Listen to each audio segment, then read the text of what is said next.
Funding for this program is provided by. Additional funding provided by.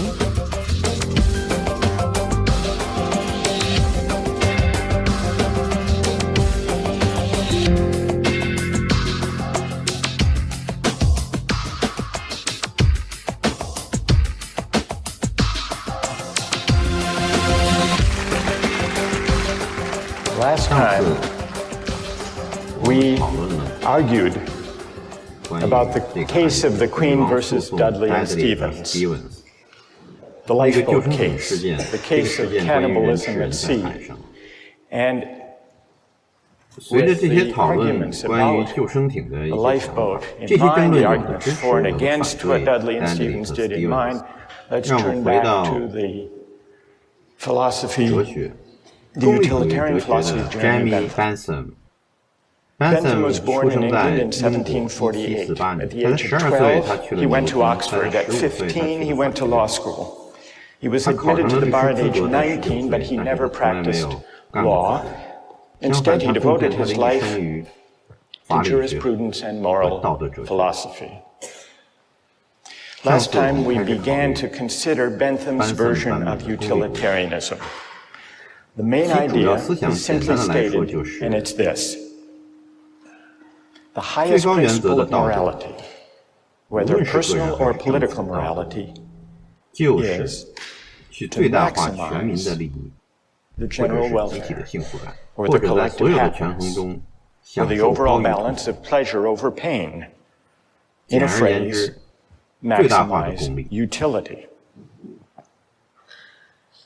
Bentham arrives at this principle by the following line of reasoning. We're all governed by pain and pleasure. They are our sovereign masters, and so any moral system has to take account of them. How best to take account? By maximizing. And this leads to the principle of the greatest good for the greatest number. What exactly should we maximize? Bentham tells us happiness, or more precisely, utility. Maximizing utility is a principle not only for individuals, but also for communities and for legislators. What, after all, is a community? Bentham asks. It's the sum of the individuals who comprise it. And that's why, in deciding the best policy, in deciding what the law should be, in deciding what's just, citizens and legislators should ask themselves the question, if we add up all of the benefits of this policy and subtract all of the costs, the right thing to do is the one that maximizes the balance of happiness over suffering. That's what it means to maximize utility. Now, today, I want to see whether you agree or disagree with it. And it often goes, this utilitarian logic, under the name of cost-benefit analysis, which is used by companies and by governments all the time.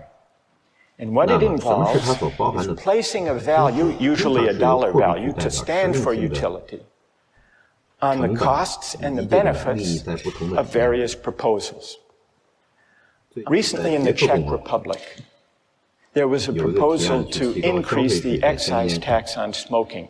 Philip Morris, the tobacco company, does huge business in the Czech Republic. They commissioned a study, a cost-benefit analysis of smoking in the Czech Republic. And what their cost-benefit analysis found was the government gains by having Czech citizens smoke. Now, how do they gain? It's true that there are negative effects to the public finance of the Czech government because there are increased healthcare costs for people who develop smoking-related diseases.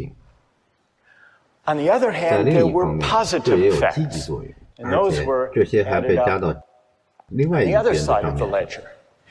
The positive effects included, for the most part, various tax revenues that the government derives from the sale of cigarette products, but it also included healthcare savings to the government when people die early, pension savings, you don't have to pay pensions for as long, and also savings in housing costs for the elderly.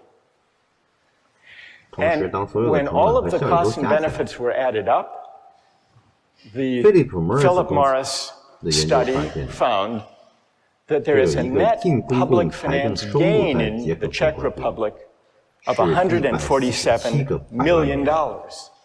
And given the savings in housing and healthcare and pension costs, the government enjoys a savings of over $1,200 for each person who dies prematurely due to smoking. Cost-benefit analysis. Now, those among you who are defenders of utilitarianism may think that this is an unfair test.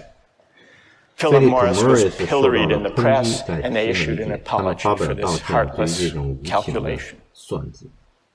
You may say that what's missing here is something that the utilitarian can easily incorporate, namely the value to the person and to the families of those who die from lung cancer. What about the value of life?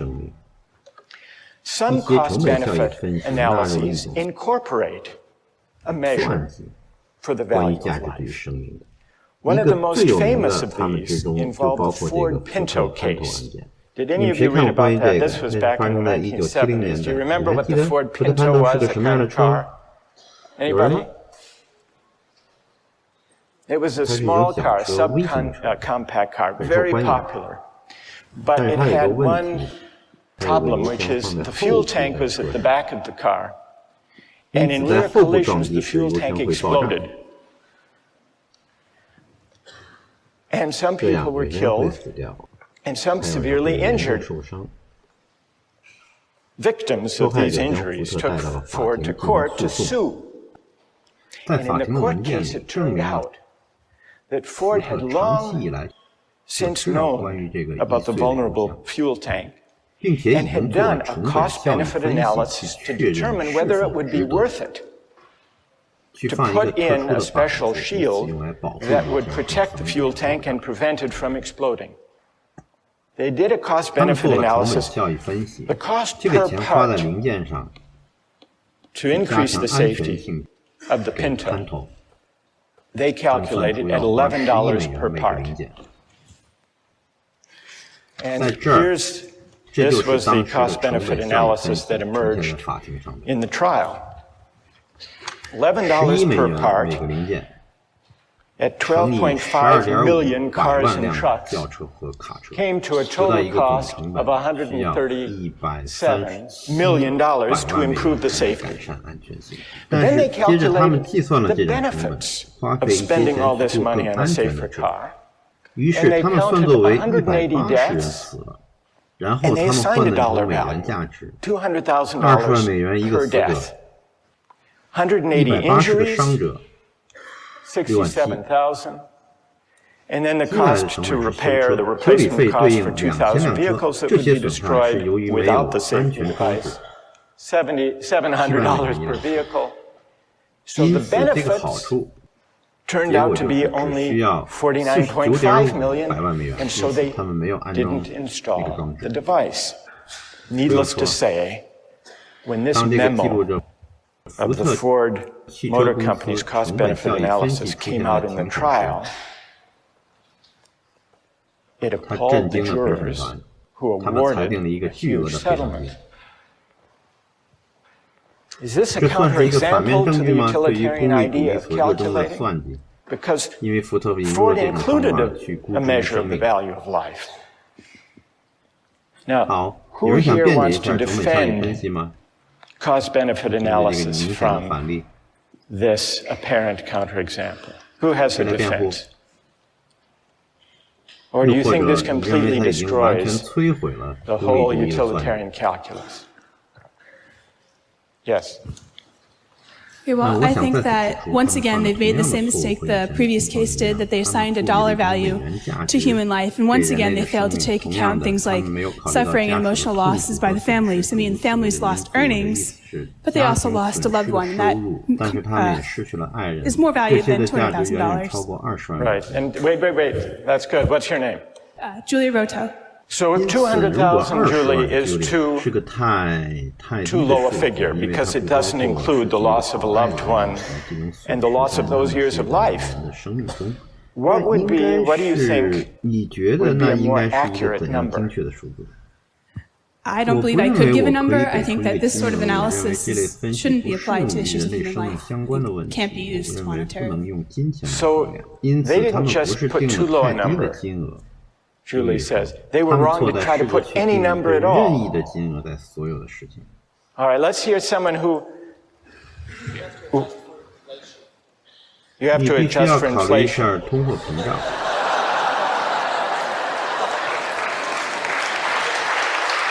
All right, fair enough. So what would the number be now? This was 35 years ago. $2 million. You would put 2 million. And what's your name? Wojtek says, we have to allow for inflation. We should be more generous. Then would you be satisfied that this is the right way of thinking about the question? I guess, unfortunately, there needs to be a number put somewhere. Like, I'm not sure what that number would be, but I do agree that there could possibly be a number put on human life. All right, so Wojtek says, and here he disagrees with Julie. Julie says we can't put a number on human life for the purpose of a cost-benefit analysis. Wojtek says we have to, because we have to make decisions somehow. What do other people think about this? Is there anyone prepared to defend cost-benefit analysis here? As accurate, as desirable? Yes?